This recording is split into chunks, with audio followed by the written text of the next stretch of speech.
These are my habits to maintain my physique. This is essentially how over the years I have refined and built the physique that I have today. Now, if you've watched my channel for a while, you know that at one point I was close to 300 pounds. I was very overweight. And yes, I lost a lot of weight, and a lot of these habits are intertwined with how I lost that weight. But I just want to make sure that one thing is clear. Most of the results that I have had come as the sum of lots and lots of 80%. What I mean by that is that I'm a firm believer in the 80% rule, the 80-20, right? Most of the time, I'm just doing the simple motions and I'm just keeping going. And it's the consistency that matters most. But let's get into the stuff that you really want to hear. All right, number one, I prioritize protein. Plain and simple. I prioritize protein, and I have for years. And when I follow that kind of 80% approach that I talk about, most of the time, I can get through if I just prioritize the protein. And I say this because through the years of building my physique, fat loss, muscle building, everything, I've wavered in lots of things. There's been times where I'm really dialed, times where I'm not, times where I just want to get super lean, times where I don't care. But the one thing that has stayed the same and stayed true is the prioritization of protein. And I'm telling you that if that is the emphasis and how you look at things, in this whole world of complex nutrition and exercise science that's out there, some of it is just basic. If you can just prioritize the protein to being 50% of your calories, so much just comes naturally. I put a link down below for the protein that I recommend in terms of beef. It's ButcherBox. I've talked about and promoted ButcherBox for so many years. They were literally the first sponsor on my channel like 8-9 years ago. They're amazing, grass-fed, grass-finished beef, the best tasting ground beef and ground bison I have ever had. And that link down below will take you to a page that shows the type of cuts that I recommend. And they always have different kind of promotional deals going as well, like free ground beef for life or free bacon for life. Really, really cool model. It all gets delivered to your doorstep. So if you want good quality beef, bacon, hot dogs, bison, definitely check out ButcherBox and prioritize your protein anyway. So that link is down below. Number two, this may not be that fun for people, but I've always been a volume warrior. And I'm just being very real. I have gone through phases where I do lower volume training and whatnot, but the bulk of my physique was built by pretty high volume training. Might be wondering what that really means. I mean, in the grand scheme of things, volume is relative. If you ask Dr. Mike Israetel, who's a good friend, he'll tell you that there's this thing called minimum or maximum recoverable volume, right? So that's basically how much can you individually recover from when it comes down to your volume. There's this thing called the allosteric load, like how much is your life filled with stress right now, right? So volume was always high, and then as I've gotten older, my volume's kind of come down. But I am a firm believer that volume is how you build muscle. I think volume, I do think intensity matters, I do think total overall like weight and frequency matters, absolutely load matters. But volume's how you just put in the reps. It's more transactions, so to speak. The more reps that you do, the more transactions that you do, the more sets that you do, the more opportunities you have. And yes, there's a line of diminishing return. And I've found that as I've gotten older. And we'll talk about that later on. But if you want the honest truth, it was a lot of volume. Number three, walking. As long as I can remember, I have been a walker. I love to walk. My wife and I have been together since high school, and we used to walk everywhere. It's like our favorite pastime, to just walk. When we go on trips, it's what we do, we walk. We don't go drink, we don't go party, we walk. And what that's done is that has shaped our mitochondria. I can't tell you with literal accuracy our mitochondria are different, but I know based upon the literature that our mitochondria are different because of that. Like we have healthy mitochondria. And remember, mitochondria are not just the energy powerhouse. They are our metabolic powerhouse. They are our metabolic everything, right? They are what protect us. They are what give us power, what give us energy. So when you take care of that by walking, it makes you a better clean slate for building muscle. And it makes you better at burning fat because you're maintaining that. So yeah, it's not the sexiest thing in the world. But the way that I've built my physique is through walking and lifting and little other things here and there. Number four, I've spent months literally, actually years for me, through what is called fat adaptation. I know, I came out of the low carb world and I made a lot of friends and also a lot of enemies coming in and out of that world. But nothing changes the fact that I spent many years conditioning my body to be good at burning fat. That means that, quite frankly, when I go into any kind of caloric deficit, I think my body's very efficient at burning fat. I wasn't always that way. Remember, I was overweight. I shifted my body. I changed my mitochondria. I changed my relationship with food, and it all worked for the better. Now, how does this apply to someone watching this video that wants a takeaway? They say that the fat adaptation period is about 90 days.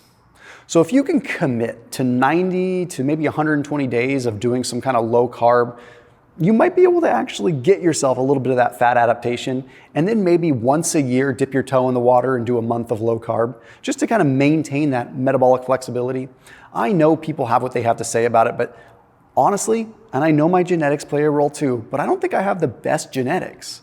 I have genetics for building muscle. I definitely don't have genetics for staying lean. And I've found that by simply just maintaining a little degree of fat adaptation, it helps me build muscle, but more importantly, it helps me stay lean. And I'm not as big as people think. I'm like 180, 185 pounds at 5'10". I'm not that big, but I look a lot bigger than I am because I'm lean. And I have small joints that make my muscles look bigger, but that really is a genetic thing. Number 5, I have always been a fan of, and still am a fan of, creatine. Now, during my bulking years, I would take upwards of 15, 20 grams, and it would work. Then I went off of it for a long period of time because I didn't like the water retention. Now I'm back in a phase where I have like 3 to 5 grams per day. But one thing stays the same. It works. It's always worked for me. And I mainly used it as a recovery agent, right? When I was doing so much volume training, of course I was depleting my creatine stores. So don't be afraid of creatine. It's highly effective. And since this is about being like real and how I built my physique, yeah, I've used peptides. I've definitely messed around a lot with BPC 157. I've messed around with TB 500. I've used ipamorelin. I use CJC. I'm a fan of all of them. I think they're very interesting. Full disclaimer, that's all me. I have awesome videos with Dr. Kyle Gillette talking about peptides. Now, I can't recommend that you take specific ones. Bottom line is that the evidence is pretty interesting with them. A lot of early stuff, early rodent model research, but I'm a fan, especially when it comes down to injury repair, recovery, because as I get older, that's the bigger limiting factor for me. Number 6, I don't drink. The only time in my life that I was a drinker was when I was overweight. How about them apples?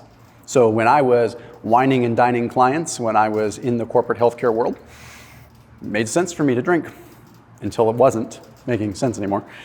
And I realized that that's not what I want. And when I don't drink, and for the longest period of time that I haven't drank, I'm in bed at 9 p.m. and I have a good sleep pattern. Drinking does not make sense. It does not add up for me. And if you want to have a good physique long term, I think that it's best to probably abstain. Number 7, I follow an 80% approach with my diet, with my training.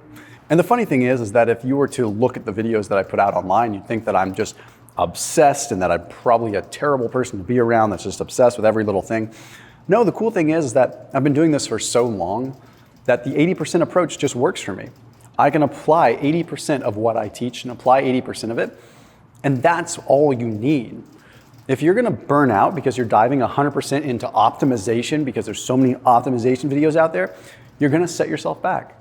And the reality is that 80% of the time I focus on everything being as good as I can. 20% of the time I relax. But that means that usually the 20% of the time I'm relaxing with my diet might coincide with a time when I'm really putting all out into the gym.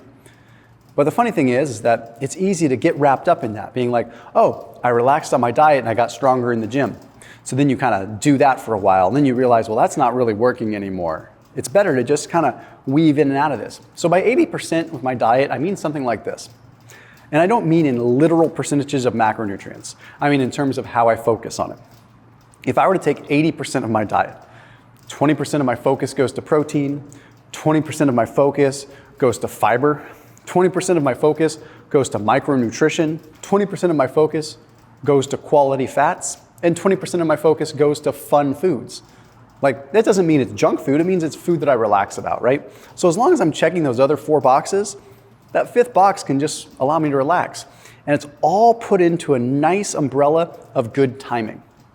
If I can rely on my timing, I've always been a timing guy. It's what's gotten me a lot of crap in the industry, because I've actually talked about how if you can just manipulate timing a little bit more, you're granted a lot more slack. And it's not because it's magic, like some people would say. It's because, hey guys, like if you just like consolidate eating windows, you can get away with a lot more. I still think you follow that 4 out of 5 approach. Always be checking those 4 boxes, and then that 5th one kind of allows you to just be consistent and have some fun. Number 8 is more of a fun one. I call it AEE. Always eat eggs.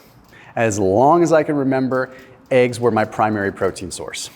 Yes, I'd eat whey, yes, I'd eat beef, but eggs were always there. Hard-boiled eggs, hotel eggs, soft-boiled eggs, over-medium eggs, poached eggs, scrambled eggs, omelet, cartons of egg whites. It was always a thing for me. Liquid eggs, raw eggs, always a thing for me. And now I look back and I see, wait a minute, that has everything in it to grow tissue. It has follistatin, which can actually kind of inhibit some of the actual myostatin that would limit muscle growth. It's a phenomenal muscle building food for a million different reasons. And it's high in protein. And it gets me the calories that I need. But what's interesting is that throughout all the things I'm talking about, keeping track of my calories is not really one of them. I do keep track of my calories kind of loosely, but I don't sit here constantly obsessing over it. I just have good habits. Number 9, minimum effective dose. And this is what I've learned now. So my physique was built by volume. But then I realized that, wow, if I train 7 days a week, I might get 95% of the results that I want. If I cut that down to 6 times per week, I might get 92% of the results that I want. 5 times per week, I might get 90 or 85. All rough numbers, and I'm sure we could find some studies to back it up. The point is, where's the line of diminishing return? At what point does my time become more valuable? And it's less about the time as it is about how is that time used. If I train too much and I don't put that time into adequate recovery, or if I train too much and I don't have the energy to choose good food when I go grocery shopping, you see, we have this one big giant pot of energy and our load that we can take on. And if so much of it is in training, it's going to fall apart elsewhere. So it's always about where's the minimum effective dose so that you can be spread evenly at a maximum level for each category before those lines of diminishing return. So that has to do with my protein intake. It has to do with my diet. It has to do with my training. It has to do with my cardio. I find that minimum effective dose, and I usually also try to find the tolerable upper limit. Unfortunately, that can take years and years and years to find where that tolerable upper limit is before you've gone too far. Number 10, I've never been afraid of caffeine. I've always thought that caffeine was beneficial. And I've always thought that caffeine would aid in fat utilization and fat mobilization. And it does. It's tremendous for that. And I've never been one of these people that thinks that caffeine is the enemy. I feel like caffeine can help us as long as we use it right. So yes, I have caffeine in a fasted state. Yes, I drink green tea. Yes, I drink caffeine. And I think that it can actually be very beneficial for people that need that little extra edge to get motivated to get into the gym. There was a study that demonstrated that genetics actually dictate our desire to train. In fact, with 48, I think it was 44 or 48 to 71% variance or relationship, basically, contribution, genetics would dictate whether or not we're someone that has the energy to go to the gym or not. And if caffeine can change your genetics to allow you to have the energy to go to the gym, then you're beating the genetic odds. So it's worth it to me. Finally, for as long as I can remember, I have gone to bed between 9 and 10 p.m. And I know that if I can get good sleep in the first 4 or 5 hours of the night, my body will be fine. My brain might suffer, but my body will feel okay.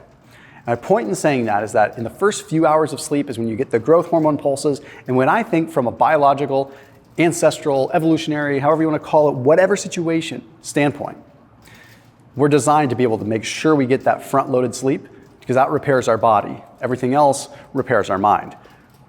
Is it good to get 8 hours? Yes, please try. But the point is that we can see in the literature that going to bed later or at different bedtimes is very catastrophic to your recovery. As a matter of fact, it's better to go to bed at the same time and get less sleep than it is to go to bed later and try to get more. So like going to bed at midnight but sleeping in until 9 a.m., even though you got 9 hours, it's gonna be better to go to bed at your normal bedtime and get 6 than it is to do that. Consistent bedtimes are key. And I've realized that I have done that for years, for decades, without ever even thinking about it. As always, keep it locked in here on my channel. I'll see you tomorrow.